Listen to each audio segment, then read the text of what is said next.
Neymar, walking off the MetLife Stadium pitch, collapsed to his knees, tears streaming down his face as teammates try to console him. Cut hard to Erling Haaland roaring after his second goal, arms outstretched, mobbed by his teammates. Bold red text slams onto the screen. The final Empire collapse. Right now, the football world is in shock. Neymar has officially walked away from international football forever, announcing his retirement minutes after Norway delivered Brazil's earliest World Cup exit since 1990. In the next 15 minutes, we break down exactly how a football empire fell apart in one night at MetLife Stadium. Brazil arrived at MetLife Stadium as one of the tournament favorites, a five-time champion chasing a first title in 24 years, with a squad built to finally end that drought. Norway, 14 places below them in the FIFA World Rankings, had other plans. Coach Ståle Solbakken set his side up in a compact, disciplined block, content to soak up Brazil's early pressure and hit them on the counter rather than chase the game. The plan worked from the opening whistle. Norway even thought they'd taken the lead inside 3 minutes through Patrick Berg, only for it to be chalked off for offside in the build-up. Brazil settled and began to control possession, but a real breakthrough felt like only a matter of time. And in the 13th minute, it arrived. Christopher Ayer clattered into Matheus Cunha inside the box. Referee Ismail El Fath waved away the initial appeals, but VAR intervened and overturned the call.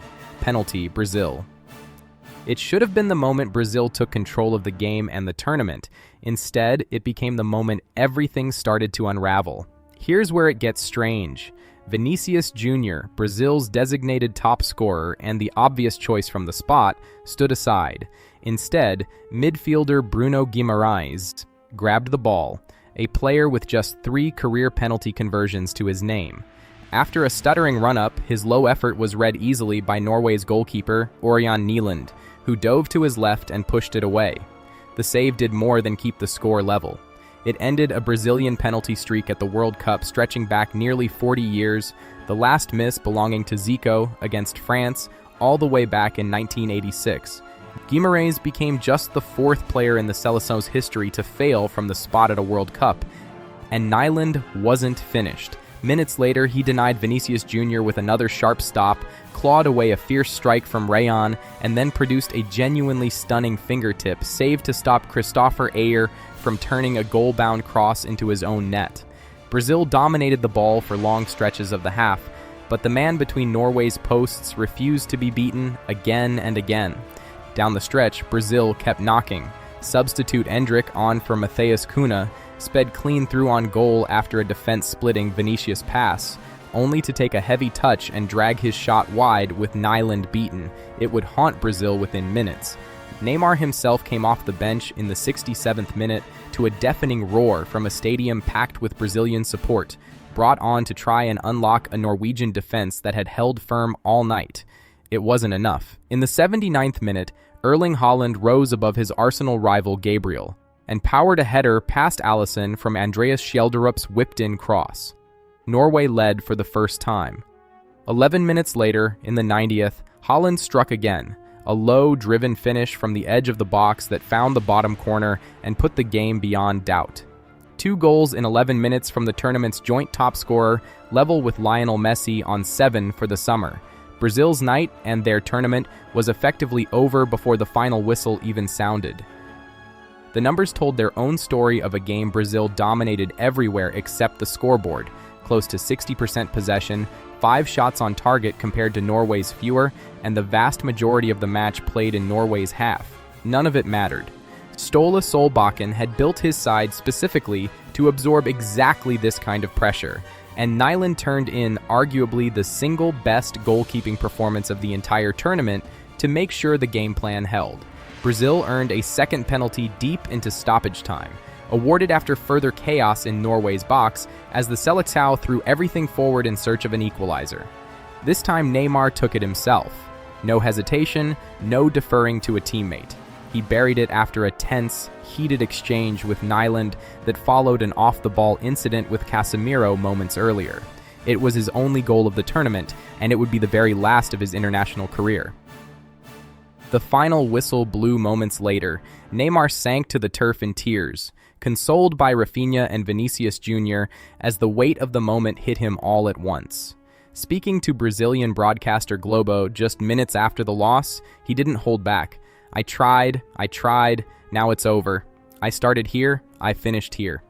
It was, almost unbelievably, the exact same stadium where he made his senior Brazil debut back in August 2010, in a friendly against the United States. The same ground where he scored his very first international goal. Neymar leaves international football as Brazil's all-time record scorer, ahead of even the great Pelé, across 4 World Cup tournaments spanning more than a decade and a half of service to the national team. A right hamstring strain limited him to just 2 appearances this summer, 15 minutes against Scotland in the group stage, and this late cameo against Norway, a quiet, injury-hampered ending for a player who once carried the weight of an entire nation's 6th title ambitions squarely on his shoulders, through some of the highest highs and lowest lows in Brazilian football history. Along the way, Neymar won Olympic gold on home soil at the Rio 2016 Games, lifted the Confederations Cup trophy in 2013, and came agonizingly close to a home World Cup in 2014, before injury ruled him out of the infamous 7-1 semi-final collapse against Germany, a wound that never fully healed for a generation of Brazilian fans.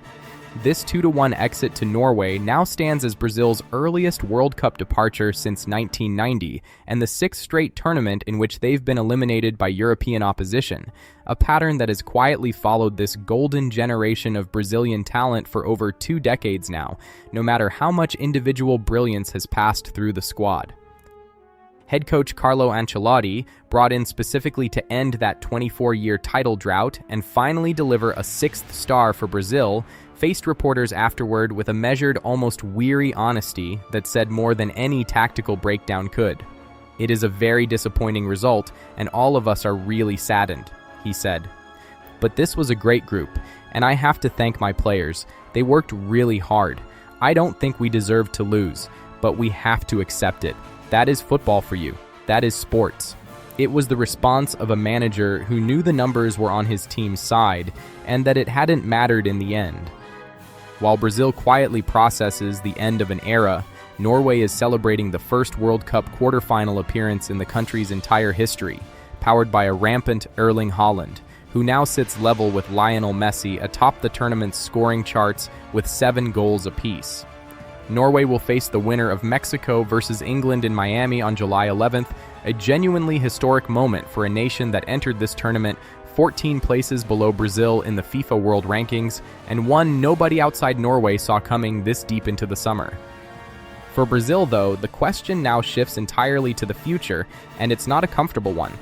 With Neymar gone, a new generation, Vinicius Jr., Endrick, Rafinha, inherits a shirt that suddenly feels heavier than it has in years, and a federation that will face real scrutiny over its decision-making, from the baffling choice of penalty taker to the limited minutes Neymar was given across the tournament as a whole.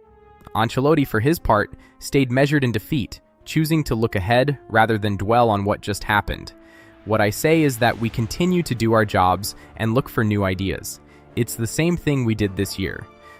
So, is Neymar making the right call walking away now, on his own terms, with his body clearly breaking down after years of accumulated injuries? Or did Brazil lose their biggest icon at the exact moment they needed him most, on the biggest stage there is? Drop your take in the comments below, hit subscribe so you don't miss the next breakdown, and we'll see you at the next file.